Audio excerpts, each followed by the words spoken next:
गरी ख्रीष्ट येशूले उठाए मलाई, उठाए मलाई, उठाए मलाई। प्रेम गरी ख्रीष्ट येशूले उठाए मलाई।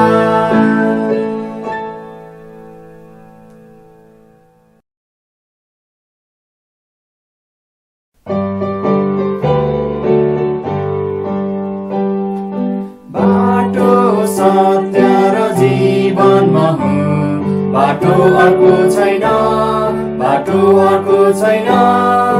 बाटो सत्य र जीवनमा हुँ, येशू बाहेक अर्को छैन। बाटो सत्य र जीवनमा हुँ, बाटो अर्को छैन, बाटो अर्को छैन। बाटो सत्य र जीवनमा हुँ, येशू बाहेक अर्को छैन।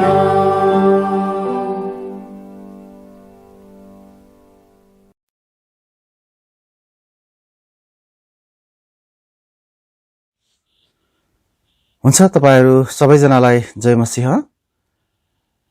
आउनुहोस् हामी हाम्रो अध्ययनलाई अगाडि बढाउने छौं।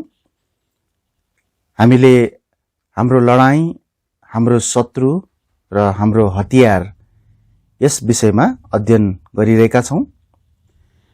हामीले केही हप्ताहरूदेखि शैतानको रणनीतिलाई हेरिरहेका छौं र आज चाहिँ हामी शैतानले हाम्रो पहिचानलाई बदल्न वा गुप्तमा राख्न हामीलाई उकास्छ, हामी त्यस विषयमा हेर्न जाँदैछौं। हाम्रो पहिचानलाई बदल्न प्रयास गर्छ। हामी यसको निम्ति रोमीको पुस्तक 10 अध्यायको 11 पदलाई चाबी पदको रूपमा आज हेर्दैछौं। रोमी 10 अध्यायको 11 पदलाई म पढ्नेछु। यहाँ यस्तो लेखिएको छ, किनकि पवित्र शास्त्रले भन्दछ, उहाँमाथि विश्वास गर्ने हरेक शर्ममा पर्ने छैन। हामी यहाँ के पढ्छौं त? उहाँमाथि विश्वास गर्ने हरेक शर्ममा पर्ने छैन। आउनुहोस् हामी प्रार्थना गरौं अनि त्यसपछि हामी यस भागलाई अगाडि बढाउने छौं। हाम्रा स्वर्गमा बस्नुहुने पिता, तपाई परमेश्वरलाई धन्यवाद छ। तपाई परमेश्वर हामीलाई अति धेरै प्रेम गर्नुहुन्छ। हामीलाई तपाईले यस संसारको सबै दुष्टताहरू र हामीमा रहेको पापबाट हामीलाई सचेत गराउनु भयो। हामीलाई त्यसबाट तपाईले निकाल्नु भयो र हामीलाई अनन्तको मुक्ति दिनुभयो। र तपाई परमेश्वरको सन्तानको रूपमा, तपाईको जनको रूपमा हामीलाई तपाईले लिनुभयो। आज हाम्रो एउटा पहिचान छ, हामी तपाई परमेश्वरका छोराछोरी, पवित्र जन र ख्रिस्टलाई पछ्याउने क्रिस्चियन हाम्रो यस्तो खालको पहिचान छ। तर शैतानले कतिपटक हामीलाई हाम्रो यस पहिचानलाई लुकाउन, यस पहिचानलाई बदल्न त्यसले प्रयास गर्न सक्छ, गर्न खोज्छ। आज हामी कसरी त्यस्ता दुष्टताबाट, त्यस्ता कुराहरूबाट हामी जोगिन सक्छौं, शैतानको त्यस्तो योजनाबाट हामी बच्न सक्छौं, हामी त्यस विषयमा हेर्न जाँदैछौं। प्रभु, हामीलाई तपाईको वचनद्वारा सहायता मिलेको होस्। आशिष माग्छौं प्रभु येशूको नाममा, आमेन। यदि हामी गुप्तमा रहने क्रिस्चियन छौं भने, कसैले पनि हामी साँचो क्रिस्चियन हौं भनी चिन्ने छैन। गुप्तमा रहने क्रिस्चियन भन्नाले आफूलाई क्रिस्चियन भन्ने कुरालाई चाहिँ खुल्ला रूपमा चिनाउन नखोज्नु, स्वीकार नगर्नु। अब प्रश्न यो छ कि यदि हामी साँचो क्रिस्चियन हौं भने हामीले यस तथ्यलाई किन लुकाउने त? किन लुकाउने त, हैन? यहाँ हृदयको कुरा आउँछ। हाम्रो हृदयले धेरै प्रकारका बेठिक कार्यहरू गराउन सक्छ, जसमध्ये एउटा चाहिँ हाम्रो आफ्नो क्रिस्चियन पहिचानलाई लुकाउन वा बदल्न लगाउनु हो। यसैले हामीले हाम्रो हृदयलाई सुरक्षित राख्नुपर्छ। आजको अध्ययनमा हामी धार्मिकताको कवचको बारेमा हेर्नेछौँ र यस धार्मिकताको कवचले, यो हतियारले दुई प्रकारले काम गर्दछ। हामी त्यस कुरालाई हेर्न जाँदैछौँ र त्यो दुई प्रकारले गर्ने काम चाहिँ यस्ता छन्। एउटा चाहिँ धार्मिकताको कवचले हाम्रो हृदयलाई शत्रुबाट सुरक्षित राख्छ र अर्को कुरा चाहिँ धार्मिकताको कवचले हाम्रो हृदयको राजा र राज्य को हो, कस्तो हो भन्ने बारेमा देखाउँछ। म एउटा पदलाई यहाँनिर पढ्न चाहन्छु। हितोपदेश 4 अध्यायको 23 पद। हितोपदेश 4 अध्यायको 23 पद, त्यहाँ यस्तो लेखिएको छ। हितोपदेश 4 अध्यायको 23 पद। आफ्नो हृदयलाई पूरा यत्नसित सम्हालेर राख, किनकि यसैबाट जीवनका धाराहरू निस्कन्छन्। यहाँ कति राम्रो सल्लाह छ। हाम्रो हृदयलाई पूरा यत्नसित सम्हालेर राख्नुपर्छ यहाँ भनिएको छ। कारण चाहिँ के भन्दा, यसैबाट जीवनका धाराहरू निस्कन्छन्। हाम्रो हृदयलाई सम्हाल्ने अथवा सम्हालेर राख्नको निम्ति परमेश्वरले हामीलाई धार्मिकताको कवच दिनुभएको छ। जब हामीले ख्रीष्टलाई आफ्नो मुक्तिदाता भनेर विश्वास गर्छौं, उहाँले हामीलाई उहाँकै धार्मिकताले ढाक्नुहुन्छ। उहाँको धार्मिकताले ढाकिनु ज्यादै महत्त्वपूर्ण छ। ध्यान दिनुस् है, उहाँको धार्मिकताले ढाकिनु ज्यादै महत्त्वपूर्ण छ। अनि कवचको रूपमा उहाँको धार्मिकताले हामीलाई ढाक्दा हामीले धेरै नै सुरक्षा र सहायता पाउँछौं। अब यस धार्मिकताको कवचले के गर्दछ त? हामी त्यस कुरालाई एकचोटि हेरौं। यस धार्मिकताको कवचले हामीलाई के गर्दछ त?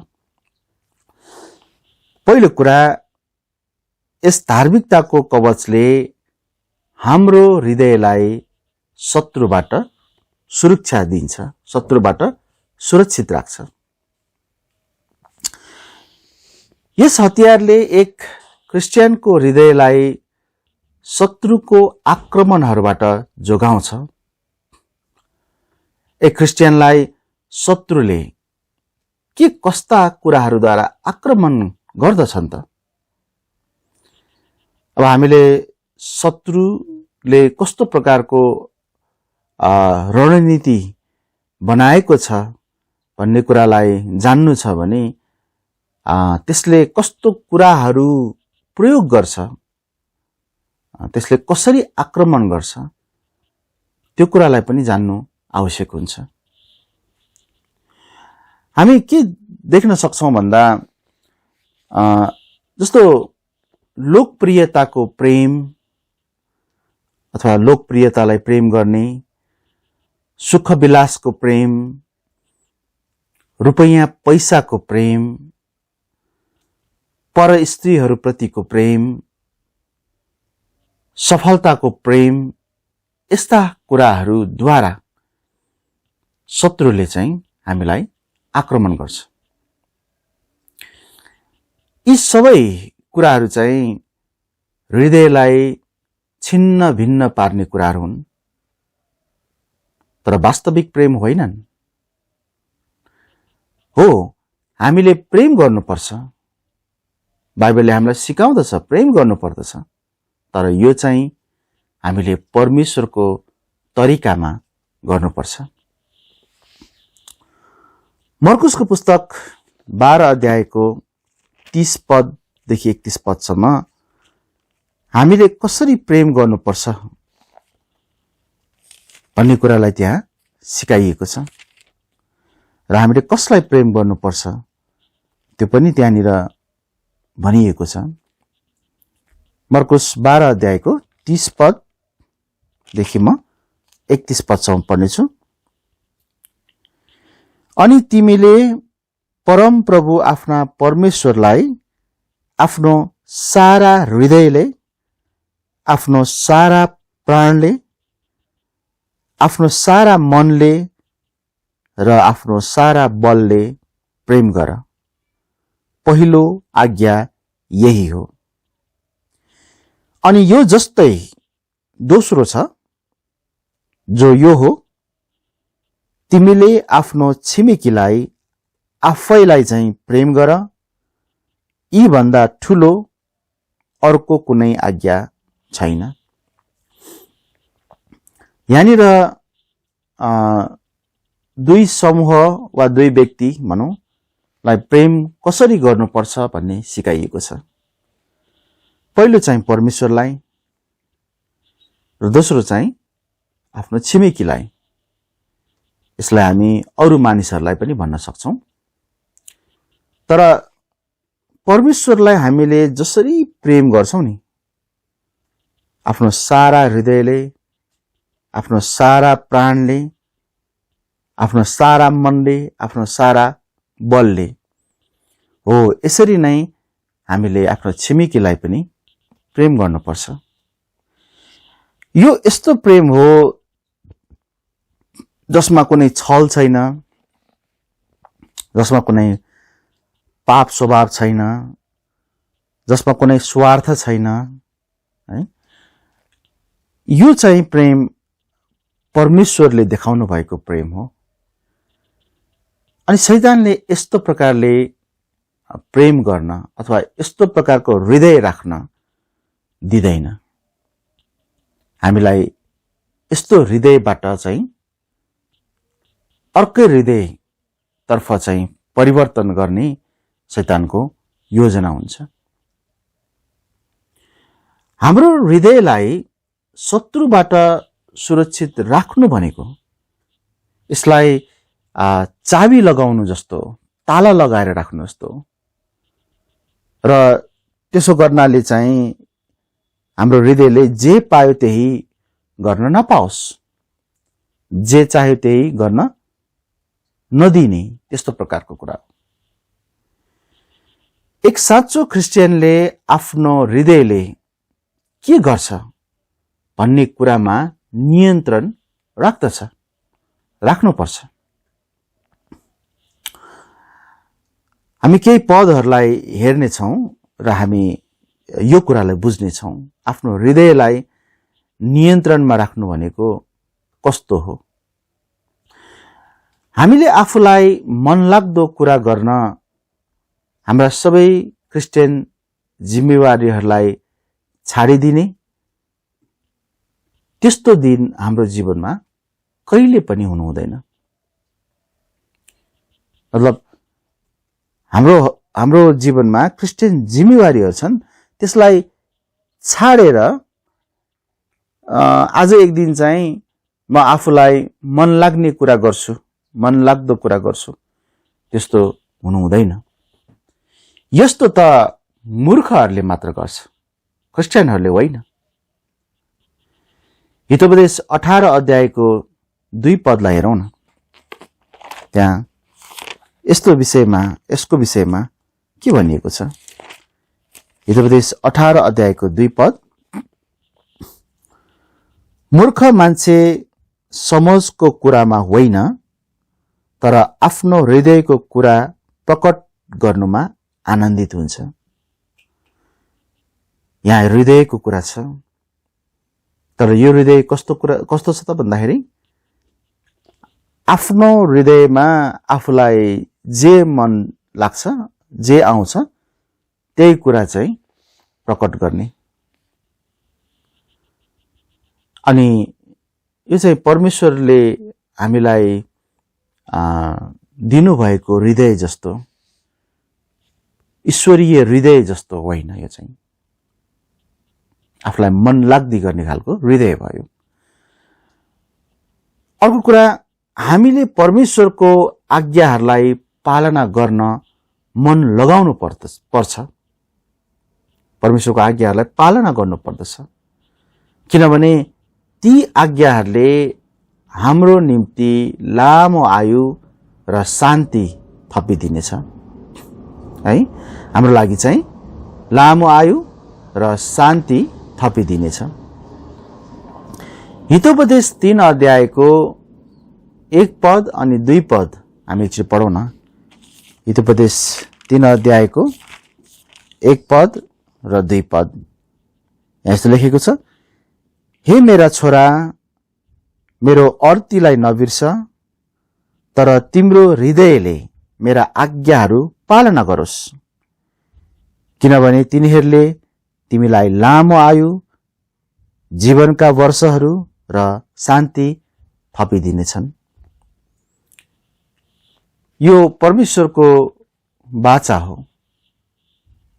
कि हामीले यदि उहाँको आज्ञालाई पालना गर्छौं, हाम्रो हृदय त्यस्तो खालको छ भने हामीले चाहिँ लामो आयु र शान्ति पाउनेछौं है। अब यो परमेश्वरको वाचा हो, यसलाई हामीले स्वीकार्नुपर्छ। हामी एउटा आनन्द र शान्तिको जीवन बिताउँछौं भने त्यो जस्तो ठूलो कुरा के हुन सक्छ। र आयु पनि यदि हाम्रो बढ्छ भने त्यो झन् एउटा आशिषको कुरा हो। तर त्यसको निम्ति यहाँ भनिएको छ, आफ्नो हृदयले चाहिँ, हाम्रो हृदयले चाहिँ परमेश्वरको आज्ञाहरूलाई पालना गर्नुपर्दछ। अर्को कुरा, हामीले कृपा र सत्यतालाई प्रेम गर्नुपर्छ, उग्रता र झुटहरूलाई होइनन्। किनभने परमेश्वरले उहाँसँग र अरू मानिसहरूसँगको हाम्रो सम्बन्धमा अनुग्रह र असल समझ दिनुहुनेछ। यही हामी 3 अध्यायकै, हितोपदेश 3 अध्यायकै 3 पद र 4 पदलाई एकचोटि हेरौँ न। त्यहाँ यस्तो लेखेको छ, कृपा र सत्यताले तिमीलाई नछोडुन्, तिनलाई आफ्नो गलामा बाँधिराख, तिनलाई आफ्नो हृदयको पाटीमाथि लेख।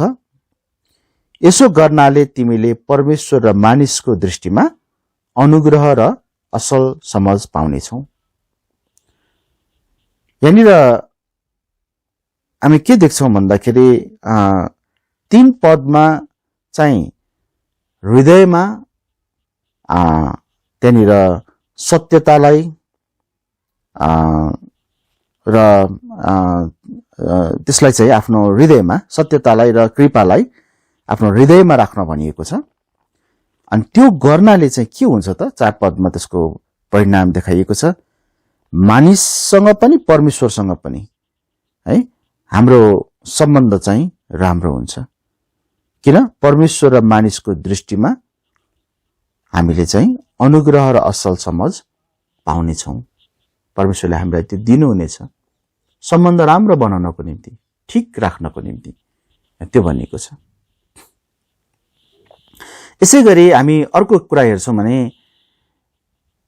यदि हामीले धार्मिकताको कवच पहिरेका छौं भने हाम्रो जीवनको निम्ति हामीले ठूलो सल्लाह र मार्गनिर्देशन पाइरहेका हुन्छौं।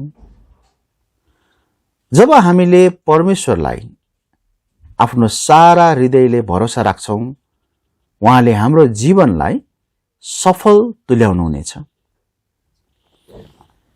हितोपदेश 3 अध्यायकै 5 पद र 6 पदलाई पनि हेरौं। यहाँ यस्तो लेखेको छ, आफ्नो सम्पूर्ण हृदयले परम प्रभुमाथि भरोसा राख र आफ्नै समझमाथि भर नपर। आफ्ना सबै मार्गहरूमा उहाँलाई मान र उहाँले तिम्रा बाटाहरू सिधा तुल्याउनुहुनेछ।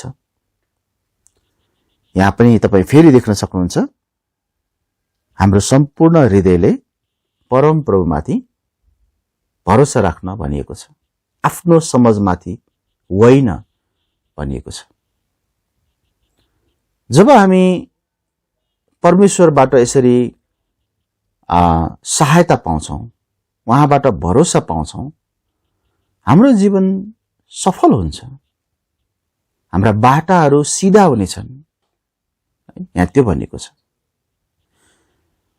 कवचले हाम्रा अगाडि रहेका सबै शत्रुहरूबाट हामीलाई सुरक्षा दिन्छ। हाम्रो सामु अगाडि रहेका शत्रुहरू र त्यसका प्रहारहरूबाट। तर यदि हामी पछाडि फर्किन्छौं भने पछाडिपट्टि हाम्रो ढाडपट्टि पछाडिपट्टि त्यहाँ सुरक्षा दिने केही पनि छैन। यसैले हामीले शत्रुको सामु कहिले पनि पछाडि फर्कनु हुँदैन, हामीले सामना गर्नुपर्छ। त्यसैले त परमेश्वरले हामीलाई हात हतियारहरू दिनुभएको छ नि, भाग्नलाई होइन, पछाडि फर्कनलाई होइन, तर सामना गर्नको लागि। यसैले हामीले शत्रुको सामु कहिले पनि पछाडि फर्कनु हुँदैन र साथै हामीले देखेको कुरामा मात्रै भरोसा राख्नु हुँदैन, परमेश्वरमा भरोसा राख्नु पर्दछ। तब मात्र हाम्रो संवेदनशील अंगहरू स्वस्थ रहन्छन्, हाम्रो हृदय पनि, हैन? जसरी यहाँ हितोपदेश 3 अध्यायको 7 पद र 8 पदमा त्यहाँ परमेश्वरमा आफूलाई सुम्पदा हाम्रो अंगहरू स्वस्थ रहन्छ भनेर यहाँ भनिएको छ। त्यहाँ यसरी भनिएको छ, तिम्रो आफ्नै दृष्टिमा बुद्धिमान नहो, परम प्रभुको भय मान र खराबीबाट अलग हौ, यो तिम्रो नाइटोका लागि स्वास्थ्य हुनेछ र तिम्रा हड्डीहरूका लागि मासी। अब यहाँनिर हृदयको कुरा त यहाँ अथवा हाम्रो जुन ठाउँमा हृदय छ, मुटु छ, हैन, त्यहाँको कुरा त गरिएको छैन, हैन? यहाँ परमेश्वरमा आफूलाई सुम्पदा चाहिँ हाम्रो शरीरको अरू अंगहरू चाहिँ स्वस्थ रहन्छन् भन्ने कुरा बताइएको छ। तर हामी यो बुझ्न विश्वास गर्न सक्छौं अथवा बुझ्न सक्छौं कि कवचले, धार्मिकताको कवचलाई हामी पहिरन्छौं भने निश्चय नै त्यसले हाम्रो छातीलाई, हाम्रो मुटु, हाम्रो हृदय भएको भागलाई पनि जोगाउनेछ, सुरक्षित राख्नेछ। यदि हामी होशियारी हुन सकेनौं भने हाम्रो हृदयले परमेश्वरलाई घृणा लाग्ने, मन नलाग्ने कुराहरू गर्न सक्नेछ। परमेश्वरलाई घृणा लाग्ने कुराहरू छन्, हामी त्यस्तो गर्न थाल्नेछौं। हितोपदेश 6 अध्यायमा एकचोटि हेर्नुस् न, 16 पददेखि 19 पदसम्म परमेश्वरलाई घृणा लाग्ने कुराहरू छन्। अब यति मात्र त होइन, त्यहाँ बाइबलमा अरू ठाउँमा पनि छन्, तर केही उदाहरणको निम्ति हामी यस पदलाई हेरौं, यी पदहरूलाई हेरौं। हितोपदेश 6 अध्यायको 16 पददेखि 19 पद। यी 6 वटा कुरा परम प्रभुले घृणा गर्नुहुन्छ, 7 वटा छन् जो उहाँका निम्ति घृणित छन्। घमण्डी आँखा, झुट बोल्ने जिब्रो, निर्दोषको रगत बगाउने हात, दुष्ट युक्ति रच्ने मन, हतारसँग खराबीतिर दगुर्ने पाउहरू, झुट बोल्ने झुटो साक्षी र भाइ भाइको बीचमा अमेलको बिउ छर्ने मान्छे। यहाँ परमेश्वरलाई घृणा लाग्ने कुराहरूको सूची छ र हामी यदि होशियारी हुन सकेनौं भने शैतानले हाम्रो हृदयबाट नै यस्ता कुराहरू गर्नको निम्ति उक्साउँछ, हामीलाई चलाउँछ। अनि शैतानको रणनीति भनेकै यही हो। अनि जब हामी हाम्रो हृदयलाई ठिक तरिकाले प्रयोग गर्न सक्दैनौं, परमेश्वरमा सुम्पदैनौं र अझ भन्नु पर्दाखेरि धार्मिकताको कवचले हाम्रो हृदयलाई सुरक्षित राख्दैनौं, तब हाम्रो हृदयबाट निस्कने कुराहरू चाहिँ परमेश्वरको कुरा नभएर अर्कै कुराहरू त्यो देखिन थाल्छ। अनि त्यसले के गर्दछ त भन्दाखेरि हामी चाहिँ क्रिस्चियनहरू होइनौं त्यस्तो देखिन थाल्छ। हाम्रो पहिचान बदलिन्छ है, हाम्रो पहिचान अर्कै हुन थाल्छ, अर्कै देखिन्छ। यसैले हामीले हाम्रो हृदयको सुरक्षाको निम्ति हामीले धार्मिकताको कवचलाई हामीले धारण गर्नुपर्छ। अर्को दोस्रो कुरा, धार्मिकताको कवचले हाम्रो हृदयको राजा र हाम्रो हृदयमा चलिरहेको राज्य त्यो कस्तो खालको हो भन्ने कुरालाई पनि प्रकट गर्दछ। हामीले धार्मिकताको कवच पहिरेका छौं वा छैनौं, त्यस कुराले हाम्रो हृदयको राजा को हो र त्यहाँ कस्तो राज्य छ भन्ने कुरालाई निर्धारण गर्छ। हाम्रो हृदयको बारेमा त्यहाँ बयान गर्ने केही पदहरूलाई एकचोटि हामी हेरौँ न। हाम्रो हृदयको बारेमा बयान गर्ने केही पदहरूलाई हामी हितोपदेश 15 अध्यायमा हेर्नेछौँ। हितोपदेश 15 अध्यायको 13 पददेखि 15 पदसम्म म पढ्नेछु र यहाँ धेरै पटक हृदय शब्द दोहोरिएको छ। 13 पददेखि 15 पद। आनन्दित हृदयले चेहरालाई उज्यालो पारिदिन्छ, तर हृदयको शोकद्वारा आत्मा उदास हुन्छ। समझदार मानिसको हृदयले ज्ञान खोज्छ, तर मूर्खहरूको मुख मूर्खतामा तृप्त हुन्छ। पीडितका सबै दिन खराब हुन्छन्, तर आनन्दित हृदय भएको मानिसको निम्ति निरन्तर भोजै भोज छ। यहाँ हामी हृदयलाई बारम्बार प्रयोग गरिएको देख्छौं र त्यो पनि कस्तो प्रकारले भन्दाखेरि कसैमा ठिक हृदय छ, कसैमा बेठिक हृदय छ। ठिक हृदय भएको व्यक्तिको जीवनमा त्यहाँ उज्यालो हैन, अथवा त्यहाँ अझ भनिएको छ ज्ञान खोज्ने, आनन्दित, त्यस्तो खालको छ भने जसको हृदय ठीक छैन उनीहरू चाहिँ उदास हुने, शोकमा रहने, खराब कुराहरूको सामना गर्नुपर्ने त्यस्तो हुन्छ भनिएको छ। हितोपदेशमा नै हामी 27 अध्यायको 19 पदमा हेर्छौं भने मानिसको हृदय कस्तो छ भन्ने कुराले नै त्यो मानिस आफै कस्तो छ भन्ने कुरा देखाउँछ भनेर भनिएको छ। त्यो प्रतिबिम्बित एउटा ऐना जस्तै हैन, त्यो व्यक्ति कस्तो छ भनेर उसको हृदयले देखाउँछ। यहाँ हेरौं हामी 27 अध्यायको 19 पद। जसरी पानीमा चेहराले चेहरालाई प्रतिबिम्बित पार्छ, त्यसरी नै मान्छेको हृदयले मान्छेलाई प्रतिबिम्बित पार्छ। हेर्नुहोस्, हामी हाम्रो हृदयको बारेमा हामी अति नै गम्भीर र अति नै होशियारी हामी हुनुपर्छ। किनकि हामीले लुकाएर लुक्न सक्दैन। हाम्रो हृदयमा त्यो जे छ त्यो कुरा कुनै दिन कुनै समय त्यो बाहिर प्रकट हुन्छ र त्यसले चाहिँ हामी कस्तो खालको व्यक्ति हो भन्ने कुरा मानिसले देख्छ नै, मानिसले थाहा पाउँछ नै। अझ त्योभन्दा ठुलो कुरा चाहिँ परमेश्वरले त कुनै पनि बेलामा, जुन बेलामा हाम्रो हृदय ठिक छैन त्यही बेला बाहिर हामीले प्रकट नगरे पनि उहाँले हाम्रो हृदयभित्र के छ जान्नुहुन्छ। त्यही भएर हाम्रो हृदयलाई हामीले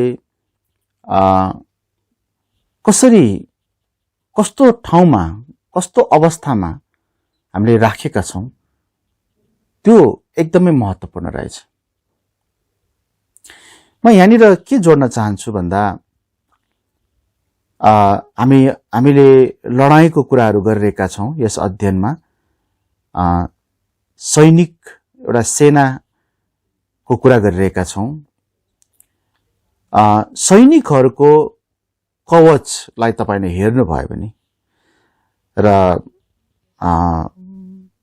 विगतमा जुन प्रकारको एउटा लडाईँ गर्ने तरिकाहरू थिए आज अलि फरक छ हैन।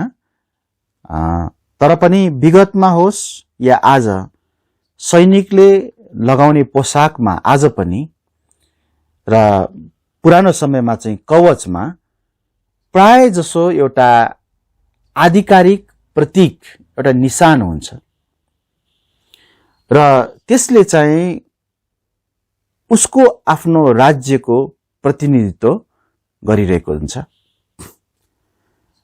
हाम्रो नेपालको सैनिकको पोशाकमा पनि विशेष गरी अगाडि छातीतिर लुगाको हैन अगाडि भागतिर कतै हाम्रो देशको एउटा प्रतिनिधित्व गर्ने त्यहाँ निशान हुन्छ, छाप हुन्छ र पुरानो समयमा सैनिकहरूको कवचमा त्यस्तो हुने गर्थ्यो। हो, यसरी नै एउटा क्रिस्चियनको हृदयले पनि त्यहाँनिर एउटा आधिकारिक प्रतीक वा निशान देखाइरहेको हुन्छ। अब यो चाहिँ हामीले बाहिरबाट देख्ने त होइन हैन, म आत्मिक तवरले कुरा गर्दैछु। यहाँनिर यहाँ भन्न खोजेको कुरा के भन्दाखेरि एउटा साँचो क्रिस्चियनको हृदयले चाहिँ ऊ क्रिस्चियन हो भनी प्रकट गरिरहेको हुन्छ, किनभने उसमा आत्माको फल हुन्छ, उसमा आत्माको फल हुनुपर्छ। गलाती 5:22 जस्तै हैन, गलाती 5:22 त्यहाँ आत्माको फलको कुरा गरिएको छ। म पढ्नेछु गलाती 5:22 तर आत्माको फल हो प्रेम, आनन्द, मेलमिलाप, सहनशीलता, कृपा, भलाइ, विश्वास, नम्रता, संयम।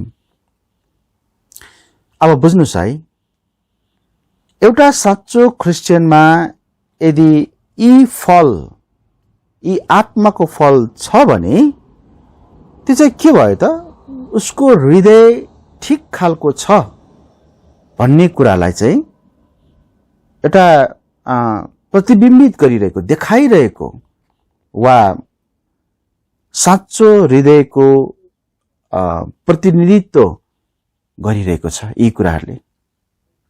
मानौ न त्यो सैनिकको कवचमा भएको त्यो निशान जस्तै हामी एउटा ख्रीष्टको सेनाको लागि निशान भनेको, हाम्रो हामीमा भएको चिन्ह भनेको के त भन्दाखेरि आत्माको फल हो। जुन यी आत्माको फल गलाती 5:22 हामीले पढ्यौं हो, त्यस्तो हुनुपर्छ। यदि तपाईले कुनै व्यक्तिलाई नजिकबाट निहाल्नु भयो भने उसको हृदयको राजा को छ र राज्य कुन चाहिँ छ भन्ने जान्न सक्नुहुनेछ। याद गर्नुहोस् है, हाम्रो हृदयको राजा पहिलो कुरा त प्रभु येशू हुनुपर्छ र हामी भित्र चाहिँ ख्रीष्टको राज्य हुनुपर्छ। हाम्रो हृदयभित्र दुष्टको राज्य र दुष्ट चाहिँ राजा हुनु हुँदैन। यहुदा इस्करियोतीलाई एकचोटि ध्यान दिनुहोस् न, के उनी साँचो क्रिस्चियन थिए? थिएनन्। अनि के यो उनले आत्महत्या गरेको हुनाले भएको हो त? अर्थात् उनी साँचो क्रिस्चियन होइन भन्नुको कारण चाहिँ आत्महत्या गरेकोले हो त? त्यो पनि होइन। यहुदा इस्करियोतीले कहिले पनि साँचो मुक्ति पाएको नै थिएन। भन्नुको अर्थ ऊ कहिले पनि साँचो क्रिस्चियन थिएनन्। यूहन्ना 17 अध्यायको 12 पदलाई एकचोटि हामी हेरौं। यूहन्ना 17 अध्यायको 12 पदमा यहाँ यसरी लेखिएको छ, जब म तिनीहरूसँग संसारमा थिएँ तब मैले तिनीहरूलाई तपाईकै नाममा रक्षा गरेँ। तपाईले मलाई जतिजना दिनुभयो तिनीहरूलाई मैले रक्षा गरेँ अनि पवित्र शास्त्र पूरा होस् भनेर तिनीहरूमध्ये विनाशको पुत्र बाहेक अरू कोही पनि नष्ट भएन। यहाँ याद गर्नुहोस् त, विनाशको पुत्र भनेर कसलाई भनिएको भन्दाखेरि यो चाहिँ यहुदा इस्करियोतीलाई भनिएको र यी व्यक्ति चाहिँ नष्ट भए अनि पवित्र शास्त्र पनि पूरा होस् भनिएको छ। अनि पवित्र शास्त्रमा गरिएको भविष्यवाणी अनुसार यो भएको हो, जुन चाहिँ तपाईले भजन संग्रह 41 अध्यायको 9 पदमा पाउन सक्नुहुन्छ। यहाँनिर हामी के देख्छौं भन्दाखेरि यहुदा इस्करियोती चाहिँ कहिले पनि क्रिस्चियन थिएन, साँचो क्रिस्चियन थिएन, सुरुदेखि नै थिएन। र यो पदमा मात्र होइन, तपाईले बाइबलमा अरू धेरै ठाउँहरूमा यहुदाको बारेमा पढ्नुभयो भने, यहुदा इस्करियोतीको बारेमा पढ्नुभयो भने र उनको बारेमा प्रभुले भन्नुभएको कुराहरूलाई हेर्नुभयो भने तपाईं त्यहाँ एउटा निष्कर्षमा आउन सक्नुहुन्छ, पक्का हुन सक्नुहुन्छ कि यो व्यक्ति चाहिँ उनले कहिले पनि मुक्ति पाएको थिएन। कतिले प्रश्न गर्छन् के एक क्रिस्चियनले येशूलाई इन्कार गर्यो भने के ऊ अझै क्रिस्चियन नै रहन्छ? ऊ अझै क्रिस्चियन नै रहिरहन्छ? वास्तवमा यो प्रश्न नै गलत छ। प्रश्न चाहिँ यो होइन, तर यस्तो हुनुपर्छ है। प्रश्न चाहिँ यस्तो हुनुपर्छ कि यो व्यक्ति सुरुमा नै साँचो क्रिस्चियन थियो त? बुझ्नुभयो है? प्रश्न के यो क्रिस्चियनले येशूलाई इन्कार गर्यो भने क्रिस्चियन रहिरहन्छ भन्ने होइन, रहिरहन्छ र भन्ने होइन, तर प्रश्न चाहिँ के यो व्यक्ति सुरुमा नै साँचो क्रिस्चियन थियो त? मलाई एक दिन एकजना व्यक्तिले कुराकानी गर्दै जाँदाखेरि यस्तो भन्नुभयो, म 10 वर्ष अघि क्रिस्चियन भएको थिएँ, म चर्च जान्थेँ, बाइबल पढ्थेँ, प्रार्थना गर्थेँ, तर मैले अब सबै छोडिदिएँ, अब म क्रिस्चियन होइन। म अझै क्रिस्चियन भइरहेको भए आज म पास्टर भइसक्थेँ।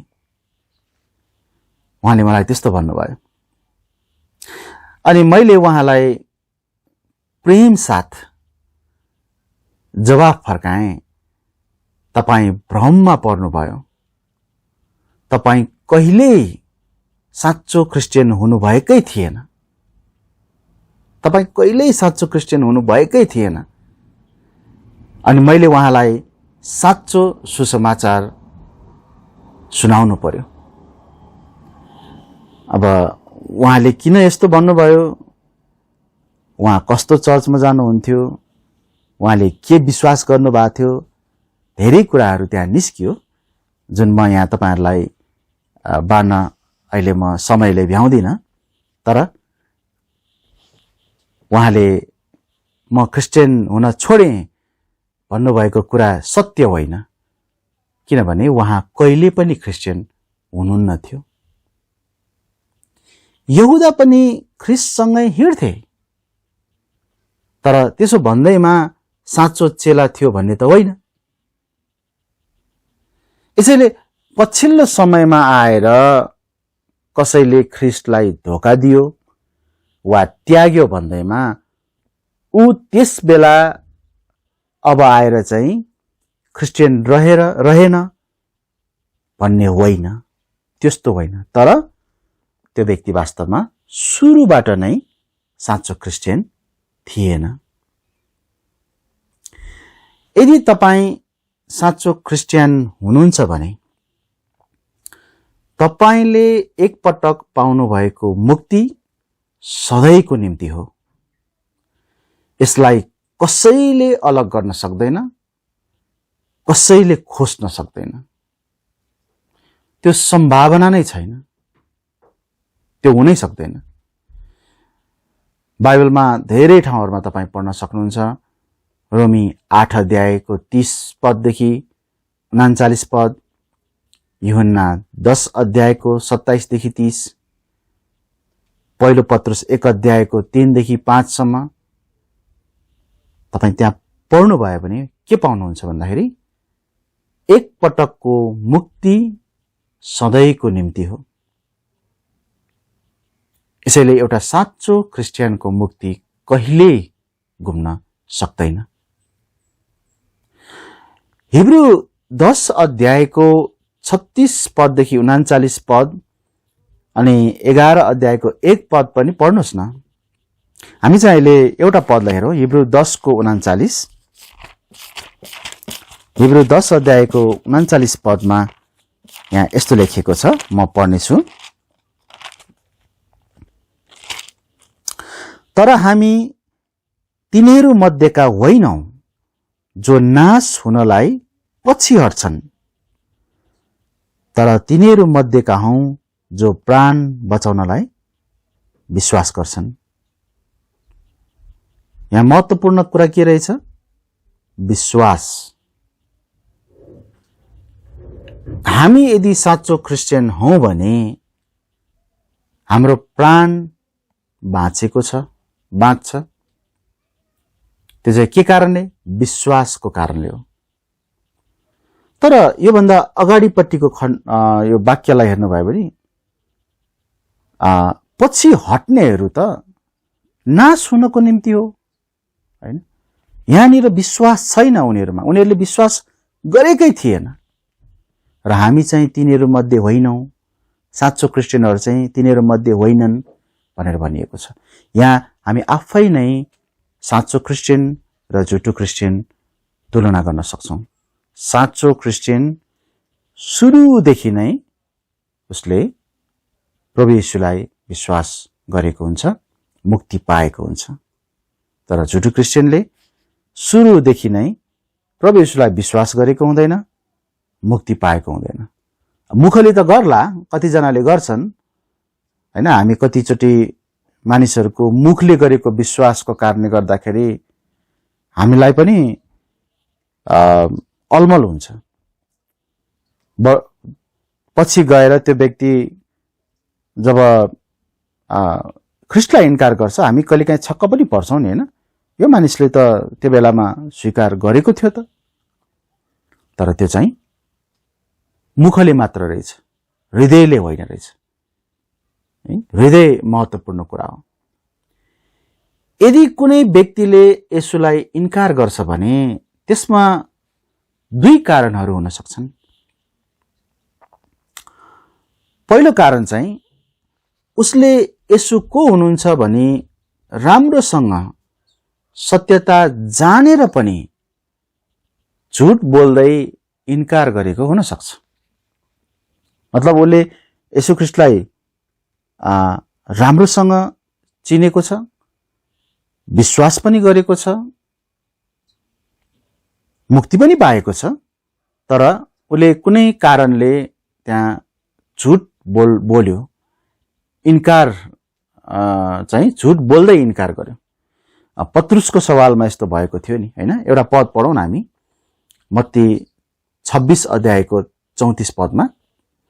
त्यहाँ यस्तो लेखेको छ, यसुले तिनलाई भन्नुभयो, म तिमीलाई साँचो भन्दछु, आज रात भाले बस्नुभन्दा पहिले तिमीले मलाई 3 पल्ट इन्कार गर्नेछौ। पत्रुसको सवालमा यही भएको छ। उनले यसुलाई 3 पल्ट इन्कार गरे, तर पनि उनले मुक्ति गुमाएका छैनन् वा उनी मुक्ति नपाएका व्यक्ति थिएनन्। उनलाई यसु मुक्तिदाता हुनुहुन्छ, उहाँ मसीह हुनुहुन्छ भन्ने कुरा राम्ररी थाहा थियो, तर डरको कारणले उनले झुट बोल्यो। सत्य थाहा छ उनलाई हृदयमा के हो भन्ने कुरा, तर मुखले चाहिँ बाहिरबाट उसले झुट बोल्यो। अनि त्यस झुटको निम्ति उनले पश्चाताप गरेको छ, परमेश्वरबाट क्षमा पनि पाएको छ, जसको कारणले गर्दा उनले त्यसपछि परमेश्वरको काम गर्ने सौभाग्य प्राप्त गरेको छ। यदि पत्रुस मुक्ति नपाएको व्यक्ति भइदिएको भए कसरी पत्रुसले पछि परमेश्वरको ख्रीष्टको निम्ति महान काम कसरी गर्न सक्थ्यो? त्यो सम्भव थिएन। यसैले हामी के देख्छौँ भन्दाखेरि पत्रुसले जस्तै मुक्ति पाएको व्यक्तिले कुनै कारणले हृदयद्वारा होइन, हृदयबाट होइन, तर मुखले चाहिँ डरले, यहाँनिर पत्रुसले जस्तै कतिपटक चाहिँ यसुलाई इन्कार गर्छन् होला, त्यस्तो हुन सक्छ। दोस्रो कारण, उसले यसुलाई साँचो रूपमा नचिनेको नै हुन सक्छ। कसैले यसुलाई इन्कार पछि गर्यो भने त्यो चाहिँ एउटा कारण। अर्को के त, उसले साँचो रूपमा यसुलाई चिनेकै छैन, त्यही कारणले। यसैले उसले यसुलाई इन्कार गरेको हुन सक्छ। उसले मुक्ति नै पाएको छैन। मत्ती 10 अध्यायको 33 पदलाई हेरौँ एकचोटि। मत्ती 10 अध्यायको 33 पदमा यहाँ यसरी लेखेको छ, म पढ्नेछु। तर जसले मलाई मानिसहरूका सामु इन्कार गर्ला, त्यसलाई म पनि स्वर्गमा हुनुहुने मेरा पिताका सामु इन्कार गर्नेछु। यो चाहिँ यस्तो इन्कार हो जो चाहिँ हृदयदेखि नै छ, र यस्तो व्यक्तिले गर्दैछ जसले कहिले पनि यसुलाई आफ्नो मुक्तिदाता भनेर स्वीकार गरेन। उसले त्यो विश्वासै गरेन। उसले केही स्वार्थ, केही पाउला भनी ऊ चाहिँ आफूलाई पहिला क्रिस्चियन भन्छ होला, तर पछि गएर उसले इन्कार गर्यो। तर सुरुदेखि नै उसले प्रभुलाई विश्वास गरेको थिएन, स्वीकार गरेको थिएन। अनि कुनै चाहिँ यो कारण पनि, कुनै अवस्थामा यो कारण पनि हुन सक्छ है। याद राख्नुहोस्, मत्ती 10 अध्यायको 33 पद जुन भर्खर हामीले पढ्यौं, र मत्ती 26 को 34 जुन चाहिँ पत्रुसको बारेमा हामीले पढ्यौं, यो दुईटै पदमा प्रयोग भएको शब्द इन्कार भन्ने शब्द ग्रीकमा बेग्लै छ, र यसको माने पनि वास्तवमा बेग्लै हुन जान्छ, यसको अर्थ बेग्लै छ र अझ हामी भन्न सक्छौं सन्दर्भ पनि बेग्लै छ। पत्रुसको सवालमा मुक्ति नपाएको व्यक्तिको आधारमा प्रभुले भन्नुभएको होइन, तर मत्ती 10:33 मा मुक्ति नै नपाएको व्यक्ति अर्थात् प्रभुलाई कहिले पनि विश्वास नगरेको व्यक्तिको सवालमा भनिएको हो। त्यो सन्दर्भ पनि बेग्लै नै छ। एउटा कुरा हामीले के बुझ्नु पर्दछ भने एक साँचो क्रिस्चियन शारीरिक हुन सक्छ, हुनुपर्छ होइन है। फेरि बाइबलले कहिले पनि एक साँचो क्रिस्चियन चाहिँ शारीरिक हुनुपर्छ भनेर सिकाउँदैन, तर हुन सक्छ, प्रभुको कारणले होइन, त्यस व्यक्तिको आफ्नै कारणले। अनि मुक्ति पाएको क्रिस्चियन यसै जीवनमा पाप रहित सिद्धतामा पुगिसकेको हुन्छ भन्ने विचार पनि बाइबलीय होइन है। कतिजना पाप रहित सिद्धताको बारेमा विश्वास गर्छन्, सिकाउँछन्, यसै जीवनमा हुन्छ भन्छन्, तर बाइबलले त्यो कुरा कहीँ पनि सिकाउँदैन। तर एक साँचो क्रिस्चियनले चाहिँ के गर्नुपर्छ, के हुनुपर्छ भनेर सिकाउँछ भन्दाखेरि सिद्धतातर्फ अगाडि बढ्दै गएको र बढ्दै जानुपर्छ भनी चाहिँ सिकाइएको छ। हामी यो कुरा किन यहाँ हेर्दैछौँ भन्दा जब एउटा क्रिस्चियन शारीरिक हुन्छ, जब एउटा क्रिस्चियन चाहिँ एउटा साँचो क्रिस्चियन भएर पनि ऊ चाहिँ कमजोर अवस्थामा हिँडिरहेको हुन्छ भने कति पटक उसले परमेश्वरको विरुद्धमा उसले कामहरू गर्न सक्छ, उसले चाहिँ कुराहरू गर्न सक्छ। पत्रुसको सवालमा त्यस्तै भयो। जब उनले प्रभु येशूलाई इन्कार गर्यो, ऊ शारीरिक क्रिस्चियनको रूपमा देखियो त्यो बेलामा, हैन? त्यो नगर्नु पर्ने कुरा थियो, तर उनले त्यो गर्यो, शारीरिक भयो। तर हामीले यो पनि बुझ्नुपर्छ कि हामी क्रिस्चियनहरू सबैजना चाहिँ यो पृथ्वीमा रहन्जेलसम्म पाप कहिले पनि गर्ने छैनौं। अब हामी अब पाप रहित भइसक्यौं, सिद्ध भइसक्यौं भनेर भन्छौं भने पनि त्यो पनि गलत हो।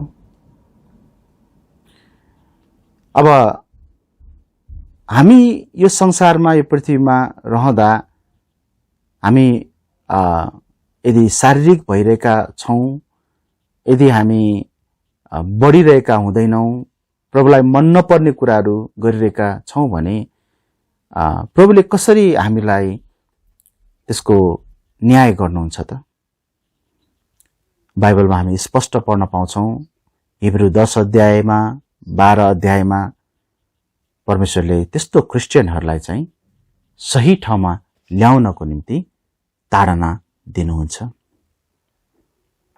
ताडना उहाँले दिनुहुन्छ है, अनुशासन गर्नुहुन्छ।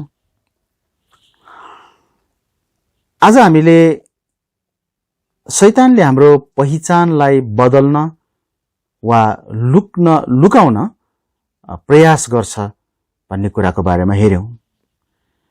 अनि शैतानको त्यो प्रयास चाहिँ यदि हामीले धार्मिकताको कवच पहिरेका छैनौं वा हामीले हाम्रो हृदयलाई प्रभुमा सुरक्षित राख्ने, हाम्रो हृदयमा प्रभुलाई राज्य गर्न दिने, प्रभुलाई राजाको रूपमा राख्ने गरेका छैनौं भने हाम्रो हृदयलाई बिगारेर हाम्रो पहिचानलाई बदल्ने र हामीलाई लुकीछिपी हिँड्ने खालको क्रिस्चियन बनाउनमा शैतान सफल हुन सक्छ। हामीले आज त्यो कुरालाई हेर्यौं। म अन्तमा आउँछु, निष्कर्षमा आउँछु। तपाई क्रिस्चियन हुनुहुन्छ भने त्यस कुरामा गर्व गर्नुहोस्, क्रिस्चियन हुनुभएको कुरामा गर्व गर्नुहोस्, आफ्नो पहिचान नलुकाउनुहोस्। यसको निम्ति हामीले आफ्नो हृदयलाई ठीक राख्नुपर्छ, हाम्रो हृदयलाई सुरक्षित राख्नुपर्छ र परमेश्वरका कुराहरूलाई प्रेम गर्नुपर्छ। यो चाहिँ परमेश्वरले दिनुभएको हतियार, त्यो कवच, धार्मिकताको कवचलाई धारण गरेर मात्र सम्भव छ। यस संसारले हामी ख्रीष्टका चेलाहरू हौं भन्ने कुरा जान्नु जरुरी छ। विगतमा प्रभुका असंख्य धेरै प्रियहरूले यस पहिचानको निम्ति आफ्नो जीवन नै दिएका छन्। उनीहरूले धेरै धेरै शासना, पीडा, सतावट भनौँ न, हैन, भोगेका छन्। साथै तपाईको पहिचानको साहसिलो स्वीकारोक्तिले कतै कुनै एक्लो र निराशमा रहेको क्रिस्चियनलाई साहस मिल्छ कि? त्यहाँ कतिजना क्रिस्चियनहरू हुन सक्छन् जो निराशमा होलान्, एक्लो होलान्। तपाईले आफू एउटा साँचो क्रिस्चियन हुँ भन्ने कुराको साहसपूर्वक स्वीकार गर्नुभयो भने त्यस्तो क्रिस्चियनहरूलाई धेरै सहायता मिल्छ। अनि यसैगरी तपाईको छोराछोरीहरूलाई पनि आफ्नो हृदयलाई सम्हाल्नको निम्ति सिकाउनुहोस्। सानै उमेरदेखि उनीहरूको मन परमेश्वरका कुराहरूमा लगाउन सिकाउनुहोस्। अनि तपाईले यो कसरी गर्न सक्नुहुन्छ त? परमेश्वरसँग यसको जवाब छ। हितोपदेश 22 अध्यायको 15 पदमा त्यहाँ यसरी लेखिएको छ, बालकको हृदयमा मूर्खता बाँधिएको हुन्छ, तर अनुशासन गर्ने छडीले त्यसलाई उसबाट हटाइदिन्छ। बालकमा मूर्खता हुन्छ, तर हामीले त्यो हृदयमा भएको मूर्खता त्यसलाई हटाउनको निम्ति हामीले मेहनत गर्नुपर्छ। अनुशासनको कुरा गरिएको छ यहाँनिर, है। हितोपदेश 23 अध्यायको 26 पदमा भनेको छ, हे मेरो छोरा, मलाई तिम्रो हृदय देऊ अनि तिम्रा आँखाहरूले मेरा चालहरू हेरुन्। प्रभु यही चाहनुहुन्छ, एउटा पिताको रूपमा हाम्रो हृदय उहाँलाई दिएको चाहनुहुन्छ र हाम्रो आँखाले चाहिँ उहाँको चालहरू देख्न सकौं र एउटा संसारमा हाम्रा नानीहरूको, छोराछोरीहरूको पिता भएर हामी आफैले पनि यस्तै नै मन राख्नुपर्छ। अन्तमा फेरि एकपटक भन्न चाहन्छु, हामीले यो सम्झना गरौं कि शैतानले हामीलाई हाम्रो पहिचान लुकाउन उकास्न सक्छ। यसैले हामीसँग भएको हाम्रो आफ्नो हृदयलाई परमेश्वरको धार्मिकताको कवचद्वारा स्वच्छ राखौं र सुरक्षित राखौं, है। हुन्छ, म यति नै राख्नेछु। म आजको सेवा र आजको वचनको निम्ति प्रार्थना गर्दै आजको सबै भागलाई हामी यही अन्त गर्नेछौं। म प्रार्थना गर्छु। प्रभु, धन्यवाद छ तपाईको वचनको निम्ति। अनि तपाईको वचनले हामीलाई धेरै धेरै ठाउँहरूमा हाम्रो हृदयको अवस्थाको बारेमा सिकाउनु भएको छ। यदि हामी तपाईतर्फ हेर्दैछौं र तपाई प्रभुमा जिउँदैछौं भने हाम्रो हृदयलाई ठीक राख्न हामीलाई तपाईले सहायता गर्नुहुन्छ। तर यदि हामी तपाईतर्फ हिँडिरहेका छैनौं, तपाईसँग हिँडिरहेका छैनौं भने हाम्रो हृदय अन्त कतै तर्फ ढल्केको छ र त्यहाँनिर शैतानले ठूलो मौका लिन्छ। र जब हामी हाम्रो हृदय ठीक नभएको अवस्थामा हामी जब हाम्रो जीवनमा अगाडि बढ्दै जान्छौं, हामीबाट देखिने कुराहरू पनि अब तपाई परमेश्वरका र तपाई परमेश्वरको आत्माले दिनुभएका कुराहरू हुँदैनन्। ती कुराहरू चाहिँ बिल्कुलै तपाईँ प्रभुको इच्छा, तपाईँ प्रभुले दिनुभएको कुराहरूभन्दा फरक संसारको कुरा अनि दुष्टताका कुराहरू हुन जान्छन्। यो बदलाव शैतानले ल्याउन चाहन्छ, हाम्रो पहिचानलाई बिगार्न, बदल्न, र हामी कतिपटक सर्वमा परोस्, हामीले आफ्नो पहिचानलाई लुकाओस्।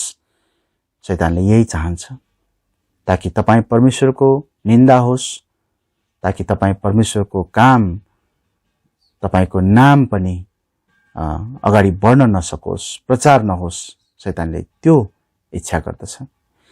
यसैले हामी तपाईले दिनुभएको धार्मिकताको कवचलाई पहिरेर हामी हाम्रो हृदयलाई सुरक्षित राख्न सकौं र हाम्रो हृदयमा तपाईलाई नै राजा बनाउन सकौं, तपाईको राज्यलाई राख्न सकौं, स्थापित गर्न सकौं। आजको वचनद्वारा हामी सबैलाई हाम्रो हृदय ठीक बनाउनलाई सहायता मिल्नको निम्ति यो सन्देश आशिषपूर्ण रहेको होस्। प्रभु आशिष माग्छौं प्रभु येशूको नाउँमा, आमेन। हुन्छ, तपाईहरु सबैलाई जय मसीह। हामी आउँदो बुधबार फेरि हामी भेट्ने छौं।